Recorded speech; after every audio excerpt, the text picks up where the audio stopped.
Պարոն վարչապետ, խոսեցիք երկաթուղու մասին, ասացիք մանրամասն քննարկվել է, դուք այո նախկինում էլ ասել եք, որ ինչ-որ սուր խոսակցությունների այդ առումով ռուսական կողմի հետ չեք նախատեսում ունենալ, հիմա երբ որ ասում եք ինչ-որ լուծում այդուհանդերձ փորձելու եք գտնել, այդ լուծումը կարող է լինել ամեն դեպքում պայմանագրի խզումը միակողմանի, այսինքն եթե ինչ-որ պահի արձանագրեք, որ չի ստացվում այդ համաձայնությունը, Հայաստանը հնարավոր է խզի պայմանագիրը միակողմանի, այսինքն այս սցենարը դիտարկում եք եւ բանակցություններից հետո եղավ Օվերչուկի հայտարարությունները երկաթուղու մասով, ըստ էության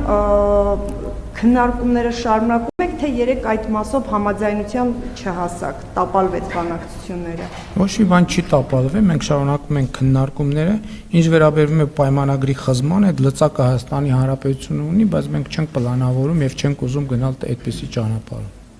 Այդ դեպքում ուրիշ ինչ լուծում եք դուք տեսնում։ Ասեցի քննարկումների արդյունքում լուծումը։ Իրենց անհամաձայնությունների սայլից համար իրենց հիմնավորումները հասկանալի է, ինչու չեն համաձայնվում։ Քանի դեռ քննարկումները շարունակվում են, ես համաձայնության կամ անհամաձայնության մասին խոսելու պատեհություն չեմ տեսնում։ Հավանիչ տեսանյութը եւ բաժանորդագրվիչ նորությունները բաց չթողնելու համար